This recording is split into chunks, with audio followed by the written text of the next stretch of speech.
Okay. Okay. Mr. Speaker, if we really valued education and the implications of a sound educational system for national growth and development, we will not be behaving the way we are behaving. Sir, the universities we are talking about, the libraries, the best of the library is at least 5 to 10 years behind in the relevant literature.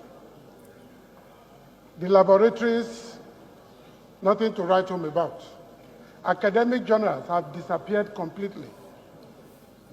ASU does not just embark on a strike. As a former secretary of ASU and chairman of ASU, I can speak authoritatively that there are several processes of consultation, both with government and with branches, before a decision is reached on whether to go on strike or not.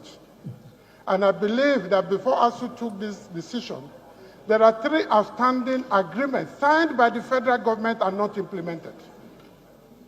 I mean, what do we want the union to do? So I think this is a great opportunity for this House, probably working with the Senate, to come up with a clear strategy on how to engage the federal government to live up to its own agreements. That is the problem. There is no other thing. The teachers are ready to perform their duties. The students, I believe, are also ready to go to school. But if we imagine the consequences of a disrupted academic calendar, we will better appreciate why this strike must not be allowed, to begin, much less continue. I want to appeal to our colleagues here, those who have connections with the big men in this country, to please educate them that when you sign an agreement, you should live up to the terms of that agreement.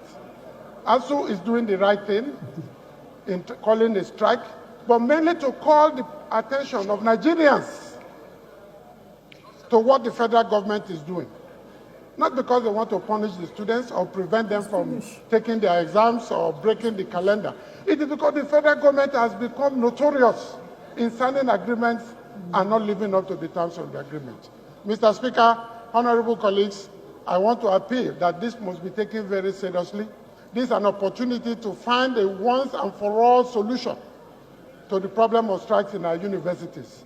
If you see the quality of products of these universities because of disruption of the calendar, you will understand why it is very important. Because the kind of people, the kinds of students we are producing, graduates, will become worse than Boko Haram in the near future. Because they are good at almost nothing.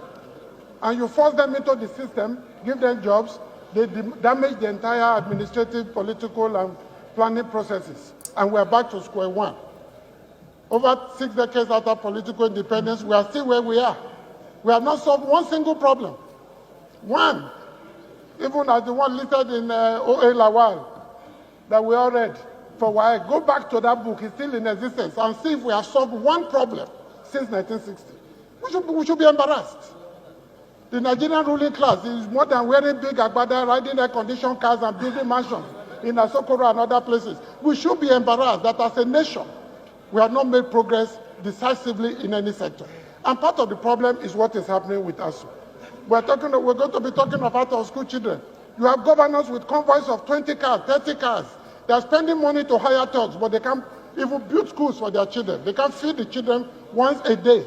What are we talking about as a people? Let's take ourselves more seriously, take our country more seriously, and do the right thing at the right time to save the future. Thank you very much, Mr. Speaker, for this opportunity.